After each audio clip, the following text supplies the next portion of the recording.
ìyẹn lọ bẹ́ẹ̀. ẹlẹ́ẹ̀kejì, wọ́n sọ pé Mósè yan àwọn 70 láti jẹ́ wòlíì. Kì í ṣe pé ó yàn wọ́n láti jẹ́ wòlíì. Olúwa ló pàṣẹ fún Mósè wípé iṣẹ́ náà ti ń pọ̀ jù fún Mósè báyìí nígbà tí àwọn ń gba ilẹ̀ lọ bí wọ́n ṣe ń lọ sí ọ̀nà ilẹ̀ Kénáánì yìí. Olúwa wá ní kó yan àwọn nínú àwọn àgbààgbà, kó yan àwọn 70 tí ó máa fa iṣẹ́ lé lọ́wọ́, pé kó gbọ́wọ́ lé wọn, òun á fi lára ẹ̀mí òun sí ara wọn. Confirmation láti jẹ́ pé kán mọ̀ pọ́n ti gba agbára yìí, pé ẹ̀mí Ọlọ́run ti wà lára wọn. Òun ni ìsọtẹ́lẹ̀ tí àwọn ènìyàn wọ̀nyí sọ nígbà tí Mósè gbé ọwọ́ lé wọn. Ìyẹn túmọ̀ sí pé like in a government, Mósè nìkan ò lè máa dá ṣajájọ́, kójó náà ni ó máa ṣọlọ́pàá, kójó náà ni ó máa ṣe wọléwọlé. Àwọn èèyàn wọ̀nyí wọ́n á wà fún oríṣiríṣi iṣẹ́, ṣùgbọ́n Mósè ló jẹ́ bí orí pátápátá fún wọn, gẹ́gẹ́ bí ìrànlọ́wọ́. Bí ìjọ Ọlọ́run náà ṣe wà nìyẹn. Pásọ̀ nìkan ò lè dá máa ṣe gbogbo ẹ̀. Tíjọba sì bẹ̀rẹ̀ là máa pàtẹ́wọ́, là á lùlù díẹ̀, là á lùjẹ. Ṣùgbọ́n tọ́lọ́run bá ti pèsè àwọn tó ní ẹ̀bùn yìí, a gbọ́dọ̀ jẹ́ kí wọ́n ṣe. Kì í ṣe pé gbogbo wọn yìí ni wòlíì, àbí pé wọ́n ti di wòlíì torí pé èèyàn fèdè fọ̀ ó sọ di wòlíì, tàbí olùṣọ́ àgùntàn torí pé òun ríran òun lálàá. Tí Olúwa ò bá pé èèyàn tó bá pe rẹ̀, á jẹ yẹn ní ṣùgbọ́n tó bá tàkókò. Ọlọ́run fọwọ́ lẹ́rán. Ṣé mọ̀ pé ayé orí ọ̀fẹ́ la wà yìí, ṣùgbọ́n orí ọ̀fẹ́ yẹn ó ní àkókò tó mọ.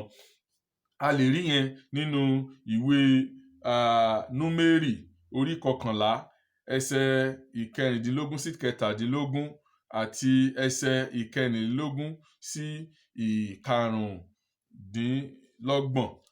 Number chapter 11 from verse 16 to 17, then from verse 24 and 25, níbi tí Ọlọ́run ti pàṣẹ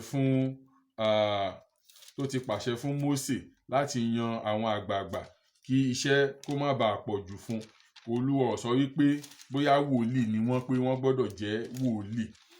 Débi pé àwọn méjì kan wà nínú ilé tí wọ́n wà níbẹ̀ nígbà tí Mósè ń gbọ́wọ́ lé wọn, ṣùgbọ́n torí pé Ọlọ́run fẹ́ lò wọ́n nínú ilé, nínú àgọ́ tí wọ́n wà, wọ́n bẹ̀rẹ̀ sí sọ àsọtẹ́lẹ̀, débi pé Joshua wá sọ fún Mósè pé kó pa wọ́n lẹ́nu mọ́, nítorí wípé Mósè ò tí ì gbọ́wọ́ lé wọn, ṣùgbọ́n ẹ̀mí Ọlọ́run ó bà lé wọn níbẹ̀.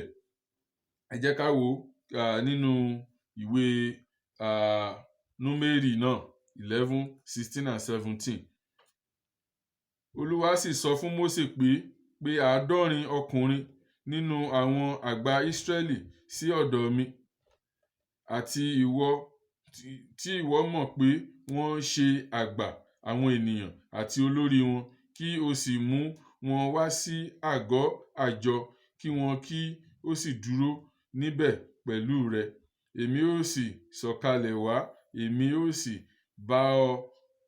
ó sì bá ọ sọ̀rọ̀ níbẹ̀, èmi ó sì mú ẹ̀mí ń bẹ lára rẹ, èmi ó sì fi sára wọn, wọn ó sì máa bá ọ ru ẹrù àwọn ènìyàn náà, kí ìwọ kí ó má ṣe nìkan rù ú. A rí i pé Ọlọ́run wà concern nípa pé kí Mósè náà tiẹ̀ lè ní àkókò fún ara rẹ̀, tàbí láti sinmi. Nígbà bá gbẹ́jọ́ ilé wa gbẹ́jọ́ ọ̀tọ̀, kó má jẹ́ òun nìkan ló máa dojú kọ. Nípa pé Ọlọ́run ń bá àwọn ènìyàn sọ̀rọ̀, Mósè nìkan lolúwa ń bá sọ̀rọ̀. Ó kàn yan àwọn wọ̀nyí gẹ́gẹ́ bí àgbààgbà ni wọ́n, kì í ṣe wòlíì. Olúwa sọ pé wòlíì ni wọ́n ń bẹ̀. Ṣùgbọ́n Mósè ló wá sọ ńgbà tí Joshua wá sáré bá páwọn méjì kan náà tún sọ tẹ́lẹ̀ kí Mósè pa wọ́n lẹ́nu. Wọn gbà Mósè ní báwo ni ìbá tiẹ̀ ti dáa tó, tí gbogbo wa bá lè jẹ́ wòlíì, kó jẹ́ gbogbo àlà ń gbóhùn Ọlọ́run. Ìyẹn túmọ̀ sí pé wàhálà yóò ní wà lọ́rùn nìkan náà, fi wọ́n sílẹ̀ tó bá jẹ́ iṣẹ́ ẹ̀mí Ọlọ́run ló bà lé wọn. So àwọn tí Mósè fi ká mọ̀ níbí ni, kì í ṣe pé Mósè kó àwọn 70 jọ gẹ́gẹ́ bí wòlíì fún ara rẹ̀. Èyí wà lára pọ́ìntì tí alàgbà yìí sọ bákan náà. And Moses went out and told the people the word of the Lord, and gathered the 70 men of the elders of the people, and set them around about tabernacle. And the Lord came down in the cloud and spake unto him, and took of the spirit that upon him, and gave it to 70 elders. And it came to pass that when the Spirit rested upon them, they prophesied and did not cease. Eldad and Medad, àwọn yẹn ni wọ́n wà nínú àgọ́ tí wọn ò wà lára àwọn tí Mósè pè jáde, ṣùgbọ́n tí ẹ̀mí náà bà lé táwọn náà bẹ̀rẹ̀ sí sọ tẹ́lẹ̀. Kí Olúwa kó ràn wá lọ́wọ́. Ọ̀rọ̀ yìí ó jẹ́ ọ̀rọ̀ kan tí ó lágbára púpọ̀. Ọ̀rọ̀ Ọlọ́run a lè fi ṣeré tàbí ká kàn sọ gẹ́gẹ́ bí ó ti wù wá. A gbọ́dọ̀ fi ìbẹ̀rù Ọlọ́run sọ ọ̀rọ̀ Ọlọ́run ni, nítorí pé ọ̀rọ̀ Ọlọ́run Bíbélì ni ó mú ju idà olójú méjì lọ. Nípa ti ikú Mósè, ẹ jẹ́ ká wo inú ìwé Deuteronomy orí 24, Deuteronomy 34 láti ẹsẹ̀ 1 sí 12. Mósè sì gòkè láti pẹpẹ Móábù lọ sí òkè Nebo sí orí Pisga. Ó dojúkọ Jẹ́ríkò. Olúwa sì fi gbogbo ilẹ̀ Gileadi dé Dani hàn, àti gbogbo Naftali, àti ilẹ̀ Efraimu, àti ti Manase, àti gbogbo ilẹ̀ Juda dé òkun ìwọ̀ oòrùn, àti gúúsù, àti pẹ̀tẹ́lẹ̀ àfonífojì Jẹ́ríkò, ìlú ọlọ́pẹ́ dé Soari. Olúwa sì wí fún un pé, èyí ni ilẹ̀ tí mo búra fún Abrahamu àti Isaki àti fún Jakọbu wípé èmi ó fi fún irú ọmọ rẹ̀. Èmi ó mú ọ fi ojú rẹ rí, ṣùgbọ́n ìwọ kì yóò rékọjá lọ síbẹ̀. Bẹ́ẹ̀ ni Mósè ìránṣẹ́ kú níbẹ̀ ní ilẹ̀ Móábù gẹ́gẹ́ bí ọ̀rọ̀ Olúwa. Ó sì sin ní inú àfonífojì ilẹ̀ Móábù tí ó kọjú sí Beti-Peori, ṣùgbọ́n kò sí ẹnìkan tí ó mọ ibojì rẹ̀ títí di òní olónìí.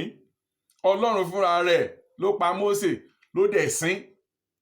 Ẹni tí Ọlọ́run fọwọ́ ara rẹ̀ pa tó dẹ̀ sin, ẹ wá sọ fún mi, ta ló lè hu dìde? Débi pé Ọlọ́run ò fi hàn ẹnì kankan. Ọlọ́run mọ àwọn ọmọ Ísírẹ́lì tó pé tó bá fi ojú ibojì Mósè hàn wọ́n á sọbẹ̀ di òrìṣà tí wọ́n á máa sìn. Ibi tí a sin Dáfídì dé lónìí yìí, nígbà tó dé ilẹ̀ Ísírẹ́lì, àwọn rábàì kan wọ́n wà ń bẹ̀, wọ́n ń wọ́ṣípù ẹ̀ tí wọ́n ń sìn, tán ń ṣoríṣiríṣi ń bẹ̀ ni. Ọlọ́run mọ, ẹ wo ọ̀pá ejò idẹ tí Mósè gbé tó fi kọ́ ọ̀pá tó fi gòkè, wọ́n bẹ̀rẹ̀ sí í sìn. Sólómọ́nì ló fọ́ ọ̀pá idẹ yìí, tó fọ́ ejò idẹ yìí, nítorí pé àwọn èèyàn ti sọ di òrìṣà. Gẹ́gẹ́ bí àwọn ènìyàn ti sọ ọ̀pọ̀lọpọ̀ òjíṣẹ́ Ọlọ́run náà di òrìṣà lónìí. Daddy is coming, Daddy G.O. is coming, tí wọ́n máa dá bàbà tí wọ́n máa ṣe. Ó dáa kéèyàn bu ọ̀wọ̀ fún òjíṣẹ́ Ọlọ́run, ṣùgbọ́n a ò gbọ́dọ̀ fi ọlá Ọlọ́run fún òjíṣẹ́ Ọlọ́run. Ẹlòmíì ti rò pé tó jíṣẹ́ Ọlọ́run kò bá tí ì sọ̀rọ̀ sínú ayé òun, kò lè sí ìyípadà. Jábésì ńkọ́? Kò rí wòlíì kankan náà, ṣùgbọ́n ó bá Ọlọ́run sọ̀rọ̀, Ọlọ́run sì dá lóhùn. Iṣẹ́ àwa òjíṣẹ́ Ọlọ́run àti wòlíì ni láti fi ìmọ́lẹ̀ ọ̀nà òtítọ́ hàn àwọn ènìyàn, kólúkúlùkù wa kó lè ní access sí Ọlọ́run. Ní tí Ọlọ́run fẹ́ ká ṣe nìyẹn. Òun ló sọ pé ká lọ wàásù. Ẹni tó bá dẹ̀ ti gbọ́, ẹ ra fílẹ̀, ẹ yẹ̀yìn padà. Kì í ṣe tipátipá. Torí ìdí èyí, a lè fi ọ̀rọ̀ Ọlọ́run ká fi kún tàbí ká mú kúrò. Ọlọ́run rán Mósè padà wá gẹ́gẹ́ bí Elijah. Elijah ló rán wá láti wá parí iṣẹ́ àwọn wòlíì, kó lè fi ọkàn àwọn ọmọ hàn wípé olótìtọ́ ṣì ń bọ̀ tí ó gba gbogbo ayé là, nítorí pé ọkàn àwọn bàbá ti yí gbì. Òun ló ṣe sọ nínú ìwé Málákì, ó sọ nínú ìwé Àìsáyà, ó dẹ̀ tún sọ nínú ìwé Lúùkù ńbẹ̀ nípa ti Jòhánù onítẹ̀bọmi. Mósè kò pa ẹnikẹ́ni. Nígbà tí Mósè gorí òkè lọ láti lọ gba òfin 10, nígbà tí Ọlọ́run fún lófin yẹn tán kó tó sọ̀kalẹ̀, àwọn èèyàn ti lọ wọ́n ti lọ já ìyẹ̀rí wọn àti góòlù ọrùn wọn, wọ́n lọ bá Árónì kó mọ ère fún wọn. wọ́n ti bẹ̀rẹ̀ sí í sin ère irú àwọn òrìṣà tán máa ń sìn nílẹ̀ Egypt, ó ti di mọ́líkì mọ́ wọn lára, wọ́n tún bẹ̀rẹ̀ sí í sìn, wọ́n ti bẹ̀rẹ̀ sí í sìn. nígbà tí Ọlọ́run wá rí, Ọlọ́run sọ fún Mósè lórí òkè Síónì yẹn pé jẹ́ kí n pa àwọn èèyàn wọ̀nyí run, jẹ́ n pa wọ́n run. Ó wà nínú ìwé Exodus 32 from verse 29 to 28 pé jẹ́ n pa àwọn èèyàn yìí run, màá fún ẹ láwọn èèyàn míì, màá gbé orílẹ̀-èdè míì dìde fún ẹ nítorí pé àwọn èèyàn ti ṣẹ̀ sí mi. Ọlọ́run fúnra rẹ̀ ló fẹ́ pa àwọn ènìyàn run nígbà náà, ṣùgbọ́n Mósè wá bẹ̀bẹ̀ nítorí pé ó máa jẹ́ nǹkan ìtìjú fún gba àwọn èèyàn táwọn aráàlú agbáwọn ìlú tán ti gbọ́ gbogbo iṣẹ́ ìyanu àmì tó ṣe nílẹ̀ Íjíbítì, bó ṣe pa gbogbo àkọ́bí Íjíbítì torí àwọn èèyàn tí wọ́n rin inú òkun pa kọjá, kó wá di pé gbàtàn fẹ́ délẹ̀ lórí wọn sọ pé wọ́n wá gbogbo wọn kú dànù sínú aginjù. Mósè pé àwọn èèyàn á sọ pé Ọlọ́run wọn ò lè gbà wọ́n ni wọ́n ló ṣe pa wọ́n sí ilẹ̀, ló ṣe pa wọ́n sí inú aginjù. Ọ̀rọ̀ tí Mósè fi yí Ọlọ́run lọ́kàn padà nìyí, kí Ọlọ́run má tó pa wọn. ṣùgbọ́n nígbà tí Mósè fúnra rẹ̀ tó débẹ̀, tó rí ibi tí wọ́n ti ń bọ màálù tí wọ́n fi góòlù ṣe, ọmọ màálù tán fi góòlù ṣe, inú ẹ̀ bàjẹ́ wípé ẹ wo àwọn tí òun torí wọn kú lọ, ẹ wo àwọn tí Ọlọ́run fi gbogbo iṣẹ́ àmì àti agbára hàn lójúkorojú wọn, tí wọ́n wá ń wu irú ìwà báyìí. Ó wá sọ fún wọn pé ẹni tó bá fẹ́ sin Ọlọ́run kó bọ́ sí ọ̀dọ̀ tòun, ṣùgbọ́n àwọn tó bá fẹ́ máa sin òrìṣà yẹn kí wọ́n dó lẹ́gbẹ̀ẹ́ kan. Ọ̀pọ̀lọpọ̀ èrò ló dó síbi tòrìṣà torí pé wọ́n ń ṣoríṣiríṣi, wọ́n ń bọ́ra wọn sí òwò, wọ́n ń ṣoríṣiríṣi, wọ́n ń mutí yó, wọ́n ń bára wọn sùn, wọ́n ń ṣe gbogbo ẹ̀ ní gbangba ń bẹ̀ láì ní ìtìjú nú. Mósè wá pàṣẹ fún àwọn ọmọ Léfì wípé kán pa àwọn ènìyàn tí wọ́n ń bọ̀rìṣà irun, torí pé kí ìbọ̀rìṣà kó má bàa lè wáyé náà ni, kí gbogbo wa lè máa sin Ọlọ́run. So Mósè kọ́ ló pa àwọn ènìyàn, Ọlọ́run fúnra rẹ̀ ló ti fẹ́ pa wọ́n run. Mósè kàn fi ẹ̀mí Ọlọ́run tó wà lára rẹ̀, ó fi bẹ Ọlọ́run láti má pa wọ́n run. ṣùgbọ́n nígbà tóun náà fojú ẹ̀rí wá pé ìdájọ́ gbọ́dọ̀, ló fi ṣèdájọ́ wọn lẹ́sẹ̀kẹsẹ̀ ńbẹ̀ pé kí àwọn ọmọ Léfì kí wọ́n pa wọ́n run. Àwọn tí wọ́n dẹ̀ parun lọ́jọ́ náà, wọ́n fẹ́ tó bí 3,000 people tí àwọn ọmọ Léfì tí wọ́n kọlù. Ìyẹn wà nínú ìwé Exodus. I'm not sure of the number, but I know it's something around there. Àwọn ẹgbẹẹgbẹ̀rún ni àwọn tí wọ́n pa lọ́jọ́ tí à ń sọ yìí, nítorí pé Ọlọ́run ó kórìíra ìbọ̀rìṣà nínú gbogbo. Ó ní ògo mi lèmi kì yóò fi fún ẹlòmíràn. Torí ìdí èyí, Mósè ò fi ibì kankan ṣẹ Ọlọ́run níbi tó ti ní kí àwọn ọmọ Léfì kí wọ́n pa àwọn tí ó ń bọ òrìṣà yìí. Kò ṣẹ Ọlọ́run, Ọlọ́run ò dẹ̀ kà sí ẹ̀ṣẹ̀ fún un.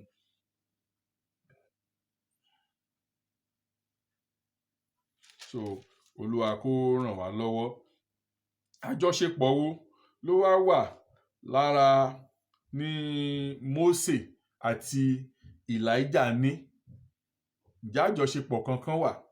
Àjọṣepọ̀ kankan ò sí ju wípé Jésù rán wọn wá gẹ́gẹ́ bí ìránṣẹ́ rẹ̀ ni, láti wá fi agbára Ọlọ́run hàn àwọn èèyàn, kí àwọn èèyàn kó lè máa fi ìbẹ̀rù sin Ọlọ́run. Mósè ló kọ́kọ́ bẹ̀rẹ̀ iṣẹ́ agbára yìí ní ilẹ̀ Ísírẹ́lì, nígbà tí Èlíjà náà tó tún jẹ́ wòlíì lóru náà ó fi agbára Ọlọ́run hàn nípa tó bá bọ́ Ọlọ́run sọ̀rọ̀ bí Ọlọ́run ṣe lè dáhùn ní ẹsẹ̀kẹsẹ̀. Jésù Olúwa wa ó wá fi hàn wípé lóòótọ́ òun lòun rán wọn wá, ìránṣẹ́ òun ni wọ́n jẹ́. Níbi orí òkè ìfarahàn, ibẹ̀ ni Èlíjà àti Mósè ti sọ̀kalẹ̀ tí wọ́n wà pẹ̀lú Jésù Kristi. Ẹ jẹ́ ká wò ó ní inú ìwé Mátíù orí 14. Mátíù orí 14 láti ẹsẹ̀ 3. Matthew chapter 14 from verse 3. Mátíù orí 14 láti ẹsẹ̀ 3.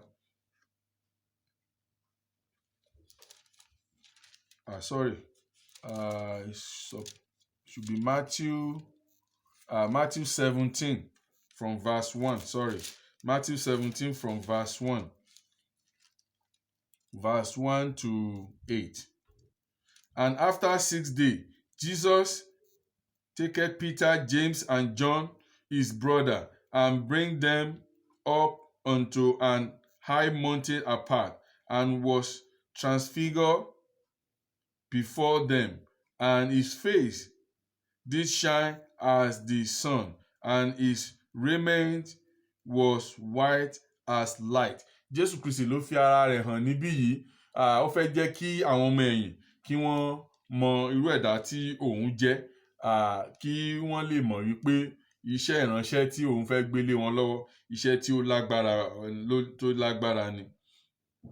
Ẹ jẹ́ kí n kà ní Yorùbá. Sì wò, Mósè àti Elijah yọ sí wọn, wọ́n ń bá a sọ̀rọ̀.